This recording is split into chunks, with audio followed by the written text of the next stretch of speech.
This is the Cameron Journal Podcast. It's a place where we talk about important things. It's a place where we bring a little slice of the news to you.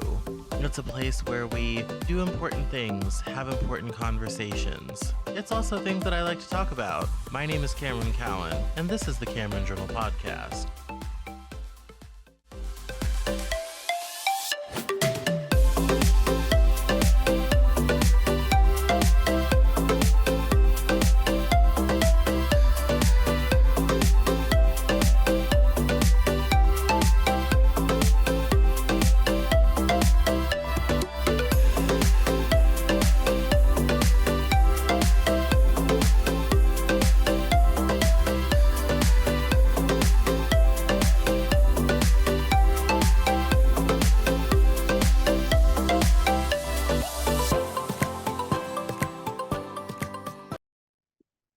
Today on the Cameron Journal Podcast, we are welcoming Judy Haveson. She's the author of a new book called Laugh, Cry, Rewind, which is a memoir. And we're going to get into all of the things about her and her life and so on and such forth and go from there and kind of see where this journey is. I love memoir because I love stories about real people. One of my favorite books of all time is Mrs. Astor Regrets. So memoir is always exciting. And I think there's lots of ordinary, regular people who have really fascinating stories, and we never get to hear about them as much. But today, not so. We're here to hear about them. So welcome, Judy, to the Cameron Journal Podcast. Thank you. Happy to be here. Excellent. So why don't you dive in and kind of tell us a little bit about yourself and your book? Sure, I'm happy to. So, not a terribly exciting life. I don't think I have an extraordinary life that people would find totally fascinating, with the exception of I just kind of felt like I have that typical life that maybe people could relate to. It's filled with childhood memories, trauma, sadness, all the stages of life. And I've always wanted to write a book, as every person who's ever written a book will tell you. It's just a matter of, did they write it and did they finish it? Because it's very, very funny. Halfway through the writing process, I didn't really think I was writing a book. I thought I was just writing some short stories. And the editor I was working with said, "No, Judy, you're writing a book." I was like, okay, I guess I'm writing a book. I'd never written one, so I didn't know what that was gonna look like. But basically, I started the book. I have a 15-year-old son, and I had him later in life. And I started the book with the idea of, I wanted to make sure I chronicled my life before he was born, so he would know who I was. And it was interesting because that kind of took me down a different path. And the path that took me down is, I had an older sister who passed away almost 40 years ago. And you know how they always say that when you start writing things down, it's a very cathartic experience and whatnot. And it's true, it is, because it totally brings you back to those moments where you might have forgotten. And as I started writing this book, the story became more about my time before and after she passed away than it was my life before I had my child. Yes, that was included, and that's still part of the story, but it really did become this journey of, wow, I don't think I ever really thought about it this way. So it became these stories of before and after she passed away. And that's kind of how I came up with the concept. That's absolutely fascinating. Yeah, so what was if I may be so bold, what was the circumstances of your older sister's passing? She had cancer. She was Oh, diagnosed with cancer at the age of 25. I was 18 at the time. oh my. And it was fast in general scheme of things. She was sick for about 9 months before she passed away. So it was pretty fast. But if you think about it, it was back in 1983, and just the advancements of where we've gone with cancer research and cancer treatments and, cancer prevention just didn't exist 40 years ago. It just didn't. And who knows, had she gotten cancer later, would that have been different? It's really hard to say Yeah, yes there's or no. another universe where that outcome is known, Yeah. and we don't live in that one. No, we certainly They don't. know about it, but we're I in the wish it would. dark. I've read some books about that, but yeah. But the other thing that's kind of interesting about my life with my sister is that we were born on the very same day, 7 years apart. So it's just like you talk about the universe, right? So Yeah. it's just one of those things where Me and my half brother are 10 years and 1 day apart. He's April it's 25th, crazy, I'm April 26th. And that was with my father's second wife and then my mom. So it's just like which is, I yeah. concluded that my father liked to really make children in like late July, early August. That was what I concluded from that. Well, I So guess you could conclude that my parents enjoyed Thanksgiving, so I don't know, you know? the turkey wasn't the only thing getting stuffed. Exactly. So, yeah, so that was kind Oh. of an interesting, connection, and I think I really kinda tie the whole book together based on this fact that we shared so much and we had such this strong bond and connection, but it went well past the date of our birth, right? And it just really, um she was such an amazing person, and I know everybody says that about, "Oh my god, my sister was so awesome." No, but she really was, and sometimes I kind of believe that, not getting philosophical here, but sometimes I kind of believe that people like my sister, they're almost too good for the world, you know what I mean? And it's just kind of like they need to be someplace else watching over us, and I don't know. I certainly did not feel that way when it happened. I don't feel that way every day. There are days I don't feel like it's been 40 years. And then there's days where it feels like it's been, 40 minutes. But writing the book and recounting the experience of just living through that 9-month period it just brought me back, and that's when all these other kind of stories started forming. You're like, oh, well, remember the time that, you crawled in the crib and cut my hair and hid the scissors, and all these like silly stories started coming up. And so it really did just become more of my journey, before she got sick and passed away, and then how she remained with me even though she wasn't physically with me, but how she remained with me up into the birth of my son. Yeah, that was so yeah, and I mean that's a rather fascinating sort of, interesting case and idea. Um in what was that in those early days, what was that grieving process like The early for days after she you? passed away, Yeah, it because was it was tough just kind of it was because here, it was so sudden and then she was gone. So what yeah. did that grieving process look like? It was tough because I had just finished, well, she got sick after the first semester of my freshman year of college.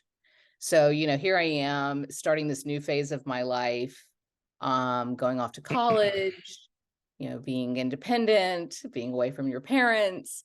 Hmm. And then this just massive weight is just dropped on us and at first, I mean, obviously we were very optimistic and hopeful and all the things that you are. And then obviously once it became clear that this was not going to end the way any of us wanted it to end, it was tough. I went back to school.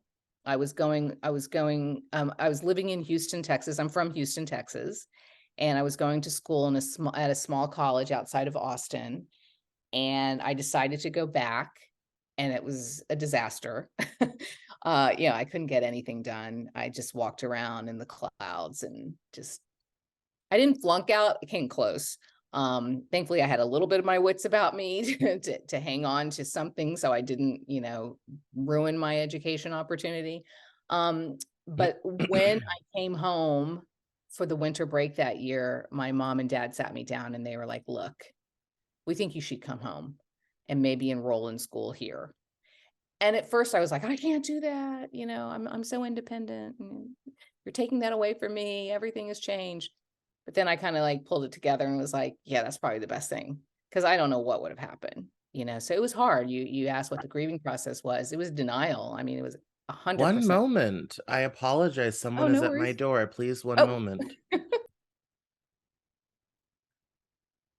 So you were talking about that time after college, and you ended up moving back to Houston, yeah. realizing that you weren't doing Austin so well. I You know weren't surviving. it Yeah, wasn't good. so It yeah. wasn't good, and it was for the best. I mean, sometimes your parents actually do know what they're talking about. At least that's what I tried to tell my 15-year-old. Um, and it was probably the best thing I could have ever done was move back. And even though I didn't have your typical college life like a lot of my friends had, I was dealing with different things. We all deal with different things at different times. I had to grow up really fast. It's like I didn't get a chance to be that silly. I mean, I certainly had my moments, but I didn't get a chance to be the carefree college student, if you will. So, Yeah. but it's okay because I got a job and that job led me to a career and that career led me to traveling and it led me to where I am today. I mean, I honestly am a huge believer of things happen for a reason and you may not understand them at the time and they may suck and they may be horrible, but there's a higher power. And I think that somewhere someone is helping carve your life.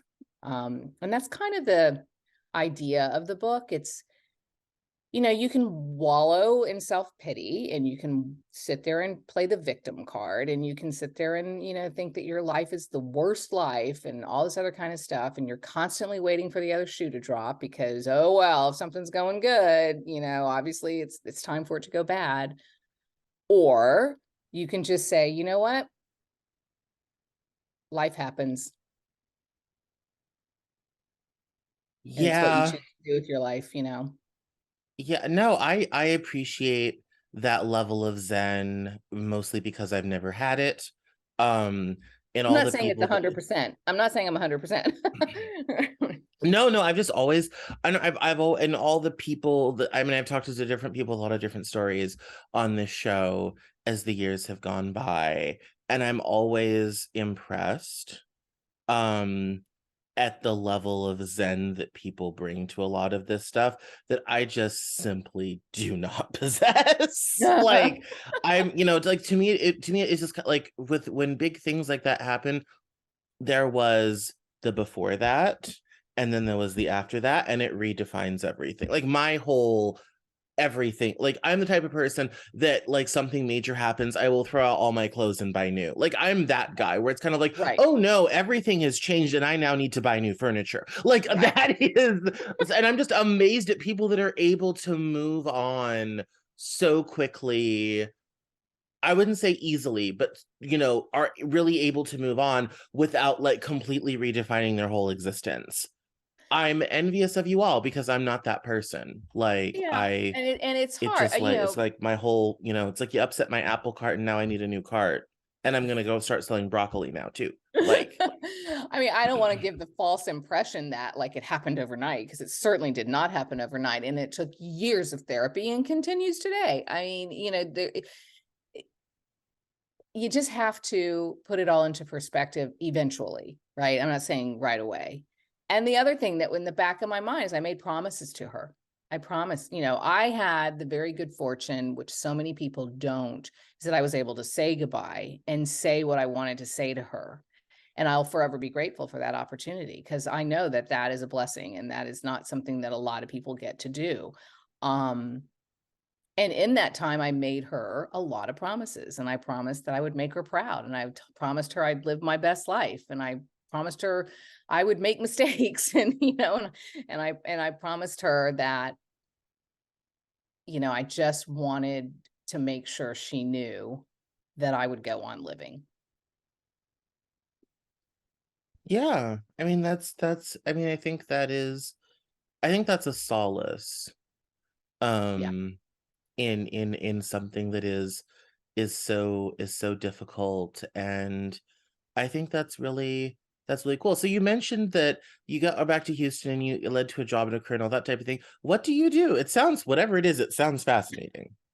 Well, I am a how shall I say, recovering public relations executive, right? So it led me to public relations. I'm now out on my own now, and I'm concentrating on my writing, which is very exciting, but that's not how it always was. I always wanted to write, but I never gotten a job that allow, I mean, public relations, yes, you can write, but they're press releases and their business plans and they're boring. And they're pitches to the media, and and they're boring.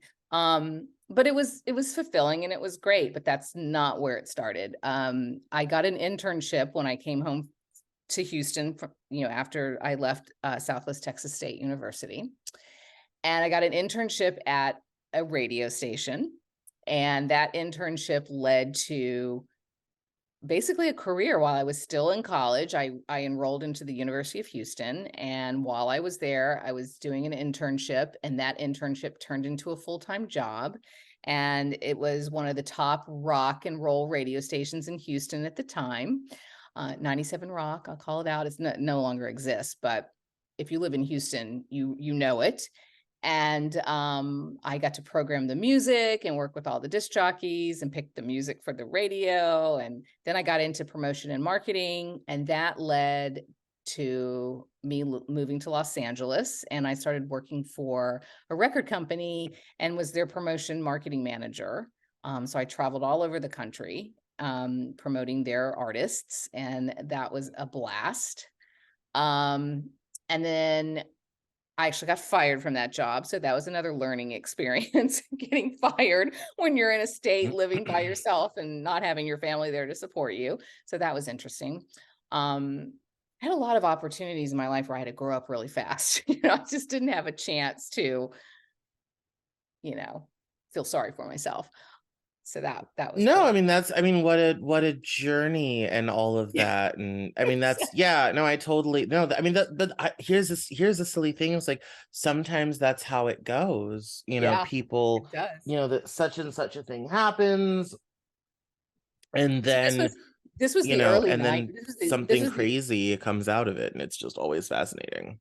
this was the early 90s, so there was no internet, right? So trying to Right. find a job without the internet, I mean, oh my God, what are the thoughts? So I actually went to a No, I mean, you bookstore. had to call people, look I through know. classify, You had to yeah. put something in the mail, right? Yes, or cork boards place. I mean, this is how we did things back in the day. Exactly. So I actually went to a bookstore. I don't even think it was Barnes and Noble. I don't know what it was. It was a bookstore, Local and they had yokel joint. exactly. And it had a like a job reference site or a section. And there was a book there. And if ever a book spoke to me, it was called Congratulations, You've Been Fired. And it was just literally talking about losing your job and what to do next. And it was my Bible. And I literally read that thing cover to cover. And it helped me. I mean, it helped me to, I sent out so many letters, and I worked for temporary agencies, and I was just like, my life is over. My dad's like, you're 28. I'm like, my life is over. Yeah. No, So yes, that is when I closed I closed the original version of this show in 2016 and went back to work for a while, and and then I eventually got fired twice in 1 year, and and decided to trundle back to the business, and I was basically kind of starting from zero. It definitely felt like that in the early days, because I had gotten, I had several years off from this go pace, and and it was rather nice to just kind of like show up at a building and get a check every week, 2 weeks. Seemed yeah. nice. Um, and so that was, I've definitely felt the same sort of thing. I kind of felt like my life was over, and I sometimes still feel that way, and I have all these people who are kind of like, you're only 34, what are you talking about? And I'm kind of like, I've done a lot of stuff, I've been very busy, like, Exactly. and I'm also tired now. Like, so I totally get that. I totally get that. So I know that you wrote this book for your son, so he could know you before he was born, all this type of thing. Has he read it? that would require him to actually read. Well, that can be a struggle. Yes, it can. However, I will say he has not read it in its entirety, but he's read parts of it, and I've read parts of it with him. So, he obviously loves the parts that he's in, which is towards the end, but, the answer is yes and no. How's that? Yes. Yeah, no, that's really cool. I'm glad you kind of at least got achieved that goal and all that type of thing. And it's um yeah, it's kind of I don't know. In the end, this is kind of one of those stories I feel like where, despite it all, in the end of it all, things did kind of sort of work out. Maybe not the way that we'd originally hoped, but Absolutely. not so bad. Not so bad. You know what? Like, it could be worse, right? It could be worse. And, like I said, I started this off with him in mind, my son, and then it kind of morphed into something else. And honestly, I think that what I've heard, the feedback I've gotten is that, it's very heartfelt, which I feel very, humbled that people say that. It's very inspirational. And that's kind of the goal. I mean, the goal is like, listen, life's going to knock you down. It is. I mean, no one's immune to that. And it's just how you deal with it. And if you can understand that, as bad as you feel and you're at the bottom, there's so much waiting for you on the other side of the pain. If you can just try to figure it out, and look, nothing's handed to people. I mean, yes, I know there's people that it seems easier for them than others, but I just kind of feel like we're our own advocates, and this is a crazy world, right? And what doesn't kill you makes you stronger. Hopefully, yes, and yes, indeed. So, what was the hardest part about writing a memoir? I ask because I, being in the writing industry myself, because I've written 3 books and am teaching writing and all this sort of thing, memoir is one of the hardest things to write. What was the hardest part about memoir for you?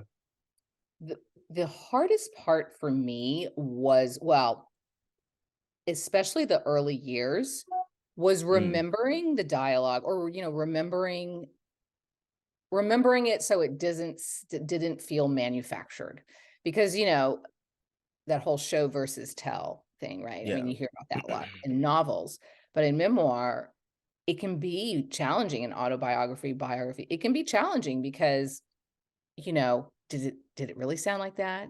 Was that really said? And even when I was working with my writing coach and then editor, um, I remember the editor saying, "Do you really remember that conversation that it happened that way? Because that seems unreal." And I'd be like, "Yes, that's exactly how it happened." Like, I totally remember it. So that was a hard thing, was being able to include as much dialogue and backstory as possible to not make it seem manufactured, right? Yeah. Because memoir is truth, at least as true as you can remember it.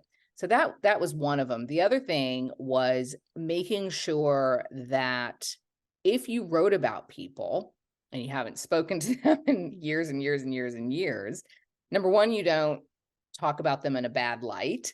Um, so understanding when not to air your dirty laundry. I don't air dirty laundry in this book, but what I would say is there's a couple of people I may depict as swarmy because they were.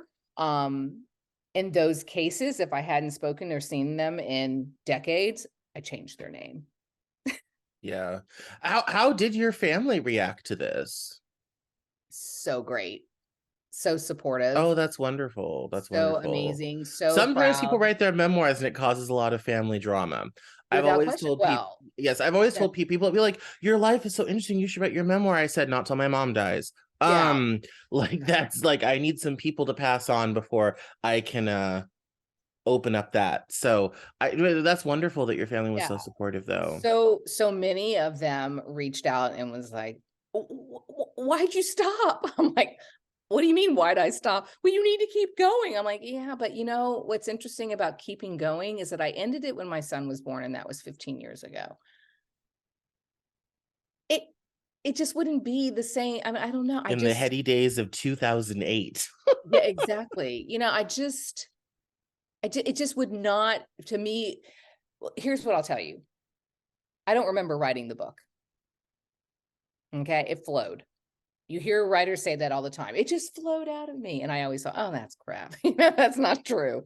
But a book like this, where it's been sitting inside of you for so long, and you'll find that when you finally decide to do that, if it's real, if it's heartfelt, if it'll flow. Everything that happened after my son was born, I mean, it's too current, you know what I mean? And it's like, I wouldn't want to read it. No, I mean, there is something to be said about time giving Yeah. you perspective on stuff. I tell that to people a Yes. lot because I'm the type of person that I only heal as time goes by. Like, I'm not the type of person that's like, oh, I can go do a thing and then I feel better about it. It's like, no, I need Yeah. days, weeks, months, years to Years. go by before I'm going to start being okay with this. And Yeah. you're just going to have to live with me through that process because I cannot speed it up. Yep. And so I tell people, I said, that's one of the things about time is it does give you perspective. It It will look does. different a year from now. It will look different 5 years from now. And it may not look Um, great a year from now or 5 years from now, but you don't know. You Oh, don't I know. didn't say good or bad. I just said different. Important distinction. Absolutely. Yes, you may still feel a way about it, but That's right. it will be different than it is closer to when it happened. Oh, listen, So, I come from the family of we may forgive you, but we'll never forget you. We'll never forget. yes. Yes. And that is something that is, it really does take that time. So I totally get why, you'd be kind of like, the stuff that's happened over the last 10, 15 years, Yeah, who not cares? important right now. Like not Not important important. right now. Perhaps later, perhaps later. So this has been an absolutely lovely and delightful conversation. Thank you so Why much. don't you tell us where we can find your book online and keep up with you on social media and all that sort of thing? Oh, that would be awesome. So it's on Amazon, of course. Mm-hmm. It's enrolled in the Kindle Unlimited program if you are a Kindle Unlimited person. So that means that you can read it for free. It's in paperback or ebook, and it's really simple. Social media, you can find me I'm mostly on Instagram, at Judy Haveson. Also Facebook is, I think, at Judy Haveson author, although I'm not as active on Facebook. And then my website is judyhaveson.com. Excellent. Well, thank you for coming on the Cameron Journal podcast. Thank you so much for having me. I really appreciate it.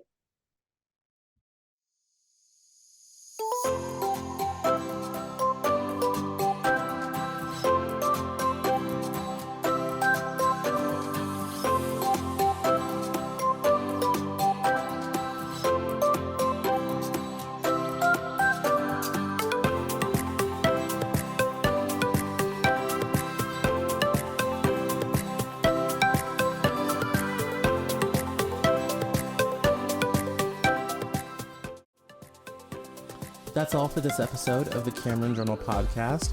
Thank you so much for listening.